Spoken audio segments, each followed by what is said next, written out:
Avez-vous déjà demandé pourquoi Jésus a consacré sa vie entière à prêcher, à enseigner et à servir les autres? Avez-vous déjà arrêté de réfléchir à ce que ressemblerait votre vie si vous partagez l'espoir qu'il offre avec quelqu'un qui traverse l'obscurité et la dépression?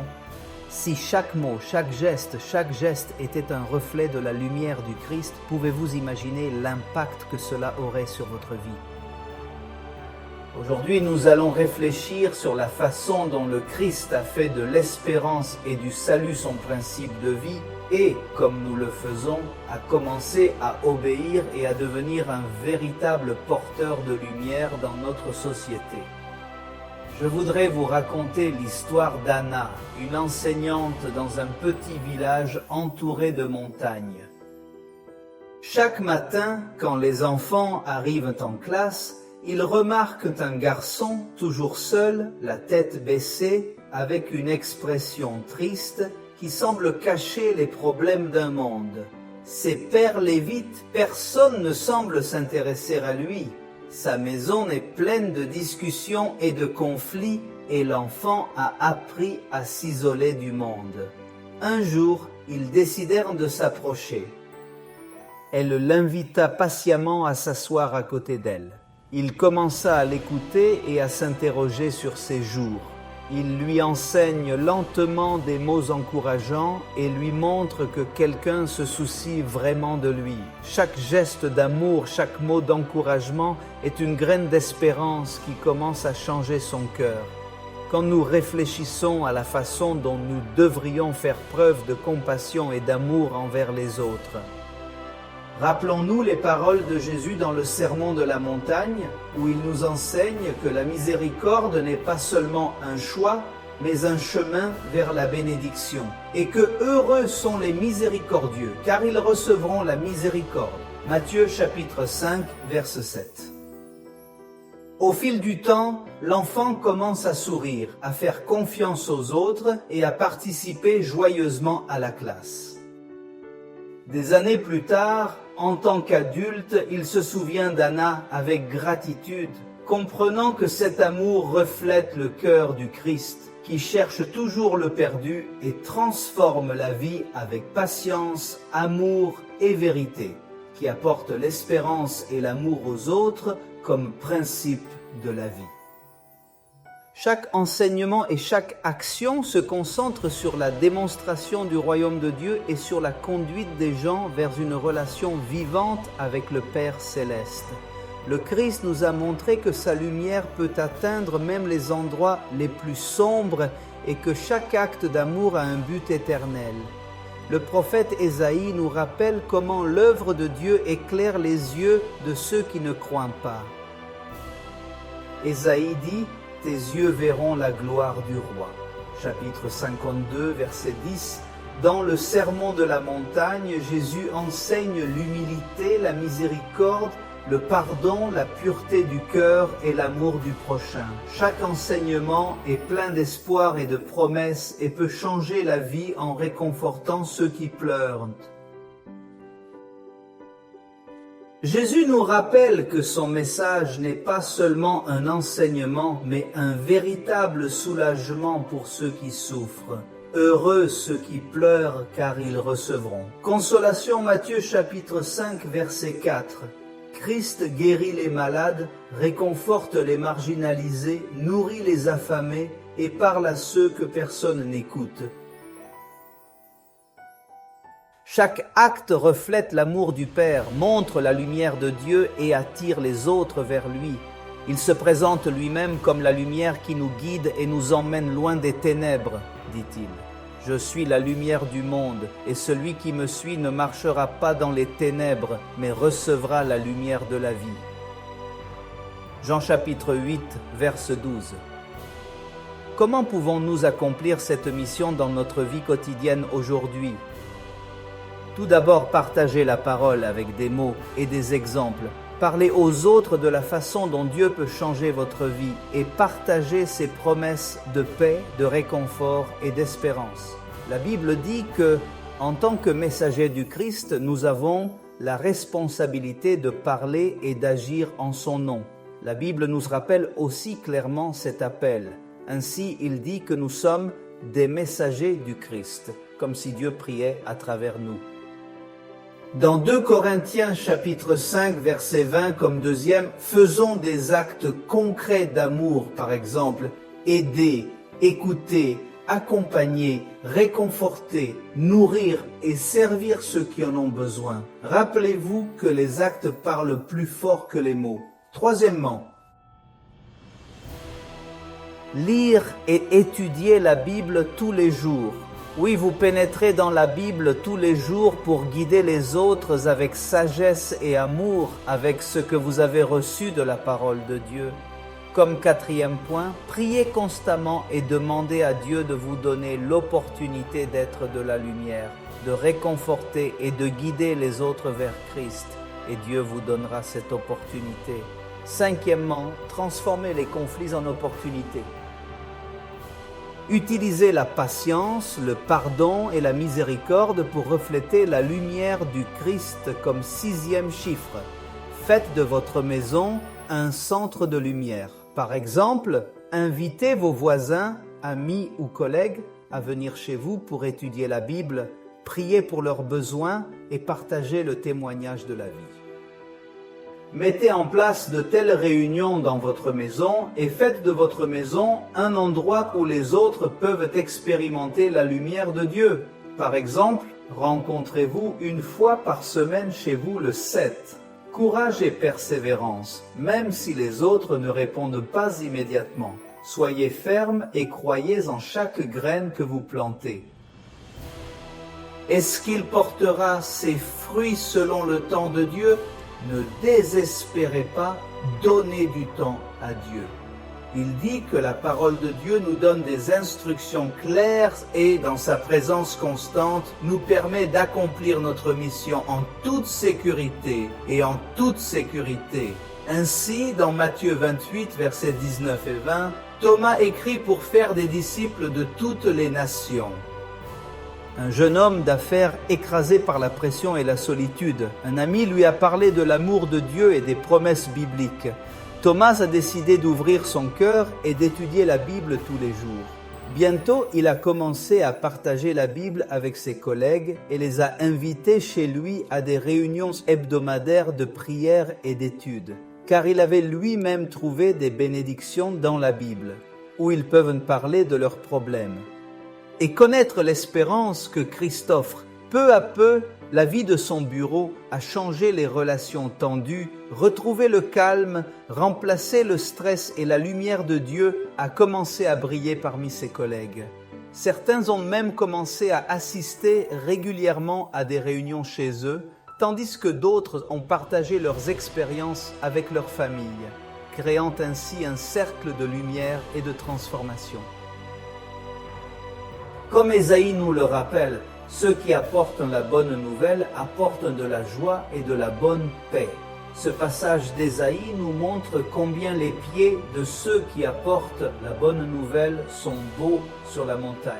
Ésaïe 52, verset 7. Le 10e principe du Christ nous rappelle d'être des messagers de lumière. C'est un principe qui doit guider toute notre vie. Chaque mot que nous prononçons, chaque action que nous faisons, les décisions doivent refléter la lumière du Christ et apporter de l'espérance à ceux qui nous entourent.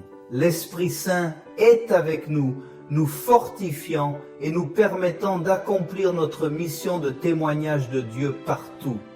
La Bible dit que le Saint-Esprit vous accompagnera, afin que vous soyez témoins à Jérusalem, en Judée et en Samarie, et jusqu'aux extrémités de la terre. Actes des Apôtres, chapitre 1, verset 8.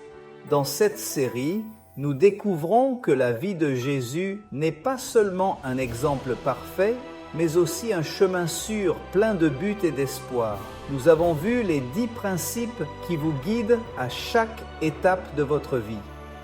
Il doit aussi guider nos vies. Souvenons-nous de ces 10 principes aujourd'hui. D'abord, d'aimer et d'obéir à Dieu au-dessus de tout. Jésus a vécu pour faire la volonté de son Père, qui était sa motivation, ses priorités et sa raison d'être. Deuxièmement, l'amour du prochain et le service désintéressé. Un Jésus saint aide, réconforte et sert les autres sans rien attendre en retour. Nous faisons de même. Troisièmement, croyez que Christ est le seul sauveur et médiateur et que Jésus vit pour nous sauver et offrir le pardon, la grâce et la vie éternelle. Faisons la même chose avec les autres. Quatrièmement, la prière et la vie en communion avec le Père Jésus, face à tous les défis, cherche la force dans la prière, parle chaque jour à Dieu, faisons de même, prions toujours. Cinquièmement, l'espérance, la deuxième venue du Christ. La promesse de Jésus de revenir pour nous, de préparer une maison éternelle sans douleur ni larmes, est aussi notre espérance, de nous rappeler et de vivre avec nos yeux fixés sur le ciel. Sixièmement, obéissez à la loi de Dieu, les 10 commandements. Jésus a montré avec sa vie que les 10 commandements sont le guide de l'amour en harmonie avec Dieu et avec les autres, et que nous aussi les obéissions. Septièmement, observez le sabbat, le jour saint du Créateur. Jésus considère le sabbat comme un jour de bénédiction, de repos spirituel et de rencontre avec Dieu. Faites de même et consacrez le sabbat du 7e jour au repos, à la méditation, à la communion avec Dieu. Huitièmement, les soins complets du corps. Jésus nous enseigne que nous sommes le temple de Dieu et que nous devons prendre soin de notre santé physique, mentale et spirituelle. Jésus vit pour guérir, faisons de même. Prenons soin de notre corps, de notre santé neuvième. Gérez fidèlement le temps, les talents et les ressources. Jésus nous montre que tout ce que nous avons vient de Dieu et doit être utilisé pour le bien. Donnez-vous aussi vos biens. Dieu vous donne pour servir les autres, pour l'œuvre de Dieu, article 10, principe 10, engagement à la mission. Avant de monter au ciel, Jésus a laissé un commandement pour apporter la lumière, l'espoir et le salut au monde entier. Nous exécutons les ordres de Dieu. Ces principes ne sont pas seulement des principes religieux, mais aussi des principes de vie. Si nous les embrassons, non seulement nous suivrons le Christ, mais nous vivrons comme le Christ et nous serons prêts à le dire quand il viendra. Comme il est dit dans 2 Timothée chapitre 4 verset 7, Dieu vous guidera lorsque vous mettez en pratique ces principes tous les jours. Et si ce message touche votre cœur, l'histoire de foi avec Christ pourrait maintenant être seulement le début de votre vie.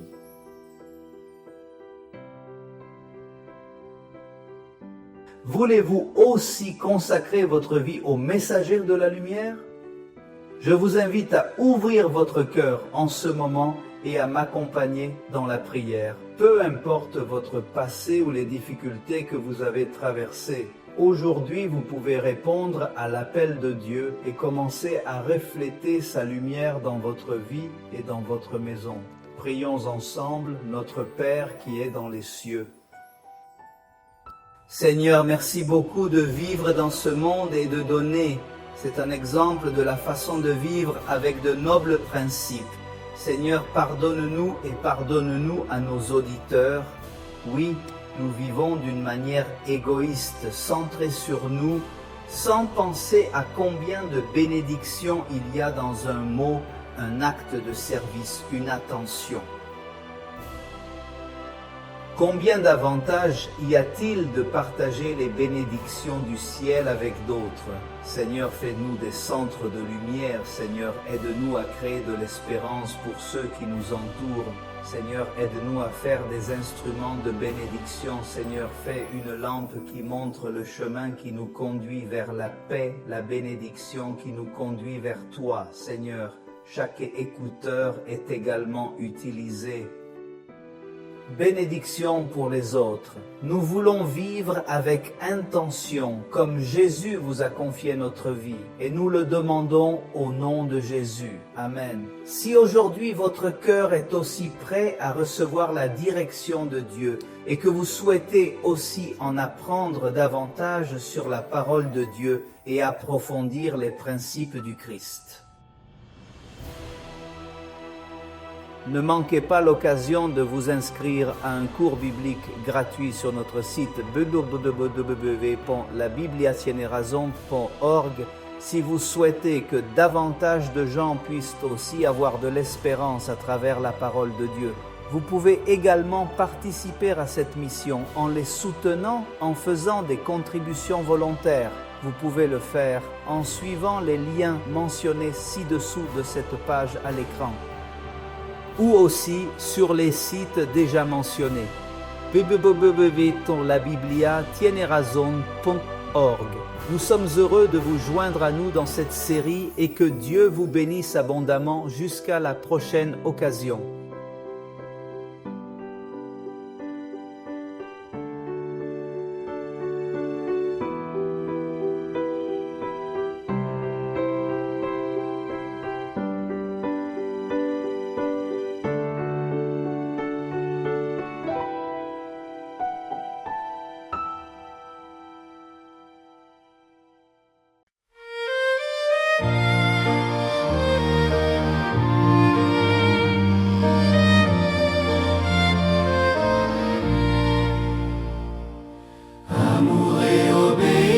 À Dieu. Dans sa parole je trouve le bien, aimer le frère avec compassion, servir en silence de tout cœur. Foi en Christ, chemin, la vérité, Sauveur qui libère et fait marcher. Vie de prière constante et réelle, cherchant le Père dans l'esprit. 10 principes qui brillent en Christ, ils guident mes pas, conduisent ma vie. Amour et foi me montrent la voie, lumière en moi, chaque jour brille.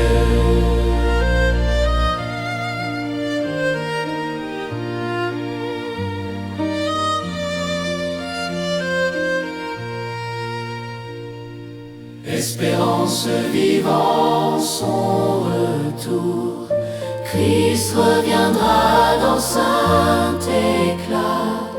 Obéissance, fruit de l'amour, je garde ses lois avec ferveur. Sabbat sacré, repos en paix, jour consacré, vie qu'il me plaît. Mon corps, son temple, je l'honore, santé et geste de grand prix.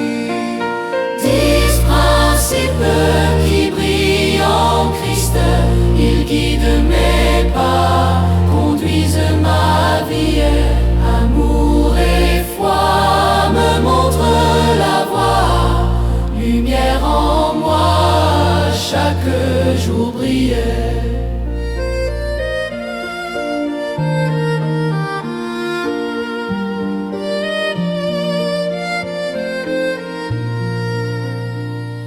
Service fidèle en mon labeur, temps fait talent donné par cœur.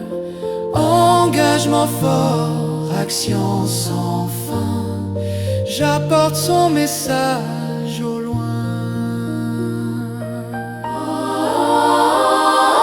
10 principes qui brillent en Christ, ils guident mes pas, conduisent ma vie. Amour et foi me montrent la voie, lumière en moi, chaque jour brille.